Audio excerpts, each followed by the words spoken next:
What's going on, guys? Little Homegrown here again. Just wanted to do an unboxing video for you guys, just like I said I would in the last video. But first I want to go over a couple things. So this is the kilowatt meter that I'm going to be using. This is what's going to measure the wattage draw that this light actually pulls from the wall. I did test this before I made this video to make sure that the wattage that this pulls through the power strip or directly from the wall doesn't change. So it is giving a true measurement of this light. You know, regardless if it's plugged into a power strip or not. And I just wanted to go over for instance what I use for timers. This timer here actually has two out ports to control two different lights, or whatever you decide you want to use it on. It does have a growth switch and a bloom switch, so your growth would put 18 hours of light on and 6 hours off. Your bloom is 12-12, 12 hours on, 12 hours off. This is a great little unit. It's a little bit pricey. It's about $40 or so. You could buy it at Home Depot, Lowe's, online at Amazon, eBay. But the great thing about this is it has a built-in lithium-ion battery. So after being plugged in for about 24 to 48 hours, it'll actually hold memory for about a week. So if you happen to lose power, this will remember pretty much where it was in the cycle, you know, so it can get back on track when you do get power. It does have a time clock on it, so you actually set the time, and then with your growth switch, you set what time your lights come on, and then it does its own thing. It knows exactly when to shut the lights off. Same thing with the bloom mode. Unfortunately, the screen doesn't light up, but right now it is functioning. If I hit the growth switch, it'll actually turn on. So right now it would start its cycle. I do have it set right now to turn the lights on at 6 o'clock, and 18 hours from there it shuts the lights off by itself for 6 hours. If I were to hit the bloom switch, bloom mode would put it to the 12-12 like I said before.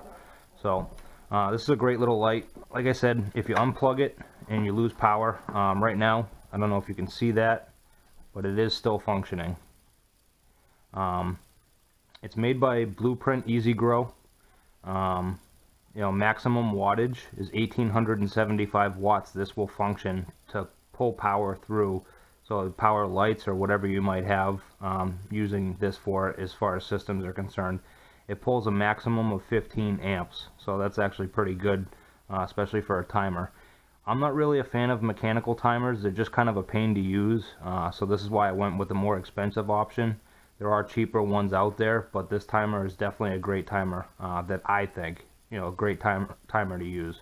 So I'll plug this back in, not like it really matters, but either way. So we'll get to the part that we actually came here for. So the unboxing. I ordered 4 of these. I got 2 in the mail. One of them I got a little excited with, and I already set up in the grow tent, and I did intentionally leave this one boxed so that way I could open it up with you guys. So inside the box you have your typical packing material. You get an extra decal, Hidden Harvest Company, full spectrum grow lighting. And then right here you have your, I guess you'd consider it your user manual, I guess. So as far as the LEDs in this light, you have 155 2700 Kelvin LEDs. You have 50 6100 Kelvin LEDs, and then 20 10,000 Kelvin LEDs. You know, the paperwork says that the light is actually 45 watts. It's not. You know, and you'll see in the test when I plug it into the kilowatt meter, you know, what it actually draws from the wall, and then obviously depending on how many lights you have, you know, you can multiply and kind of gauge your own total. But you know, like I said, this is a great light for the money, and I did check, you know, footprint as far as this light throws, and it throws a nice circular footprint down on the floor. It's not square. You know, so that's a good thing. So if you have multiple lights in a close area, you can get lighting overlap, which is a really good thing for plants. And this thing does have a great spectrum, which I will show you when we plug it in, what the LED panel itself looks like. So what comes in the box is you get your standard plug, grounded. You always want to make sure that you have a grounded plug. If not, you could run into a fire hazard. Anyone should know that. If you don't, do not buy a grow light if it doesn't have a 3-prong plug. So this is your standard grow light plug. And then also It comes with your standard metal hangers with 4 anchor points. I personally don't use this carabiner in the grow tent. I actually disconnect the wiring and then directly connect these to my carabiners that I have on my yo-yo hangers in there, so I don't have to worry about this twisting when the light is attached to it. So, alright. You also have another decal already affixed to the back of the light. And then, I mean, this thing here is not very thick at all. Here's the panel. You have a whole bunch of different array of LEDs here. You know, there's some orange, what looks like to be like a light yellow. But when we plug this in, you'll see exactly what type of light this gives off, and I'll even shine it on the floor or on the table here so you can see exactly what it is. So if you want to give me a minute, I'm going to pause the video, I'll get this plugged in and show you guys what it looks like. A few moments later. Alright guys, so here's the panel. I'm going to plug it in. Try not to blind you guys. Now, one thing I did not go over is these little hooks right here on the back side. These are where your anchor points actually go. So make sure that you anchor to these. You can actually hang these right up against the bottom of a shelving unit if that's what you choose to use. But what we're going to do is we're going to shut the light off so you can actually see how bright this really is. It's about 3 feet off the floor. So it gives a nice white pattern, and what I'm going to do is I'm actually going to tip this towards the camera so you can actually see what the LEDs look like. Hopefully I don't blind myself with it, but let me see here. I don't know if you guys can see that or not, but it gives off a pretty white light. It's really hard to get with the camera. It won't adjust properly, but there's 2 different types of yellows and then a white as well. A bright white, which is your 10,000 Kelvin. So, alright, so let me pause the video and I'm going to set everything back up on the table and go over the rest of it with you. Thanks. So much later that the old narrator got tired of waiting and they had to hire a new one. Alright guys, we're back. Sorry, I had to do a little bit of a reset and try to figure out how I could show you guys the kilowatt, because I mean, it's unfortunately the light is actually really bright and you can't read the screen, so I had to try to figure out how to do this. What I'm going to do is, as you can see, I get it plugged in directly to the light. Right now, from the wall, we're pulling 100. I'm going to see if you guys can actually, if I can get this to focus on in the camera, but we're pulling about 121 volts from the wall, and I'm going to change this and see if we can see it happen. But let's see, so we're at 60 hertz, if you can see that, 60 hertz.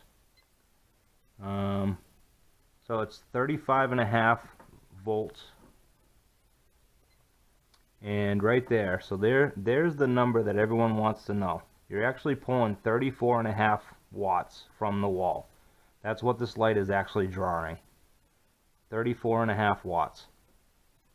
Alright, and we're pulling 0.29 amps. That's not a lot of amperage at all. So let me see if I still have this programmed properly. It should show me what my actual cost is. Alright, let's see. So per day, I don't know if that'll focus or not, but 11 cents per day at my rate, which is 7.99, and then it's 80 cents per week, and per month $3.46.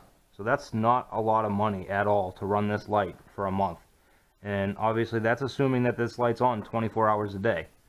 So, and it won't be, because under growing conditions you're usually about 18 hours or 12, depending on what phase of the plant you're in. So that's pretty much my review as far as the light is concerned. I did actually want to go over a couple things. I first want to congratulate Brad from the Hidden Harvest Company for 40,000 subscribers on YouTube. Congratulations, Brad. And if you guys are interested in this light and you want to check it out, the website is actually thehiddenharvestcompany.com. And like I said before in my previous video, I am not sponsored by Brad. I did pay for these lights myself. So I would like to give a huge thanks to Brad for shipping these to me, and I definitely plan on getting some more. So if you have any questions or anything about the lights, you can check out Brad's website. If you have any questions for me, I'll try to answer them for you. And I hope you guys enjoyed the video, and I look forward to seeing these lights in your guys' grow. In the next few weeks here, actually, my next video probably tomorrow will be me putting the seeds in, and we're basically just going to do a week-to-week update as far as how the plants are doing. I can't wait to get these things growing, and I can't wait to see how the plants respond to them. Definitely not a fan of the red and blue LED grow lights, like the ones you see all over Amazon. Granted, yes, they may be half the price, but you know what? You're also actually getting half the light output. The red and blue, yes, plants do absorb red and blue, but there's also a lot of light spectrum that plants do use, including green, against the common fact that everyone seems to state that plants don't use green light. They actually do use green light. And, with the Hidden Harvest light, it covers pretty much every wave of the spectrum that you need that's usable for your plants. So I hope you guys found this video helpful, and look forward to seeing these lights in your guys' grow, and I can't wait to see what's going on in the future with my grows. So I hope you guys liked the video. Stay tuned, and thanks again.